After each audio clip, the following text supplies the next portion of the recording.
Büyüme aslında sağlıklı olmanın bir göstergesi. Eğer bir çocuk normal yaşıtlarıyla uygun bir şekilde büyüyorsa bu onun sağlıklı olduğunu gösterir. Büyümede herhangi bir sapma olduğunda bir altında patoloji var mı diye bizim araştırılması gereken bir durumdur. Normal büyümeyi etkileyen birçok faktör vardır. Bunların en temelinde tabii ki genetik faktördür. Yani anne babanın boyuna göre bir genetik potansiyelimiz var. O potansiyeli yaşayacağız. Doğumla ilgili, anne karnındaki yaşadığı sorunlarla ilgili bebekler küçük doğabilir, sorun doğabilir. Bunun dışında ilk 2 yıl büyümeyi etkileyen en önemli şey beslenmedir. Hormon olarak tiroid hormonlarıdır.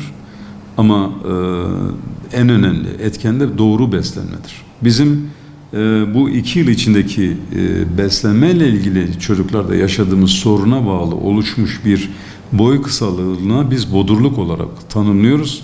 Ve bu bodurluk maalesef ileriki yaşlarda hep böyle yaşların altında olacak bir durumu yaratıyor. Alt seviyede bir boy sahibi olacak çocuklar olarak gösteriyor. Onun için doğru beslenmeyi öğrenmemiz lazım. Yani doğru beslenmeden kastımız nedir? İlk 6 ay anne sütü almak, 6 ayınca itibaren ek gıdalara başlamak ve 9-10 aydan sonra da çocukların aile sofrasına oturur pozisyonda olması lazım. Eğer biz bunları sağlayabiliyorsak çocukların normal genetik potansiyellerinde büyümelerini sağlarız. Ondan sonra okul öncesi çocuklarda yıllık bir 5-6 santimlik uzama potansiyeli ne sahiptir çocuklar. O okul çağı çocuklar ergenliğe kadar da yıllık 5 santim bir uzama trendi gösterirler. Eğer çocukların yani boyu kısa bile olsa çocuklar bu uzama potansiyeline sahipseler aslında ciddi bir altında sorun yoktur. Yani yılda okul çocuğu bir çocuk yılda 5 santim ve üzerinde uzuyorsa, okul öncesi çocuk yılda 6 santim ve üzerinde uzuyorsa ciddi bir sorunu yoktur diyoruz. Eğer bunların altında bir uzama varsa o zaman bir değerlendirmek lazım. Bir de bir yanlış şey var. Büyüme aslında böyle bir lineer büyüme değil. Yani böyle gittikçe artan bir büyüme tarzı değil. Büyüme daha çok böyle büyüme atakları tarzında.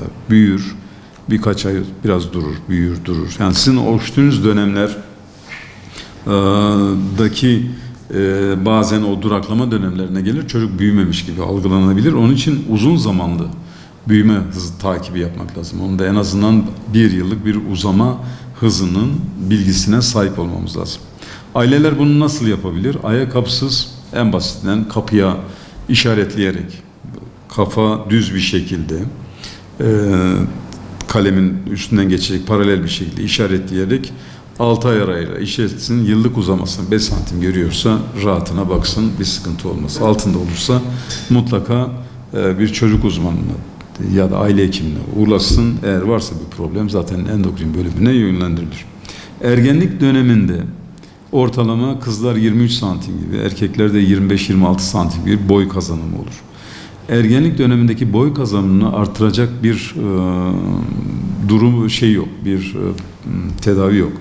Eğer boyunuz ergenlik öncesi kısaysa erişkinlikte de kısa olma potansiyeliniz yüksek demektir.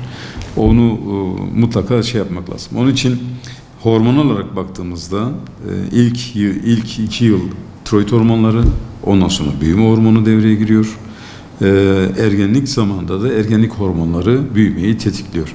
Eğer bu hormonlarla ilgili bir eksiklik varsa bunları eğer düzeltirsek tedavi ederiz. Ama yanlış anlaşılan bir şey var. Her boy kısalığına sanki biz büyüme hormonu versek uzayacakmış gibi bir algılama var.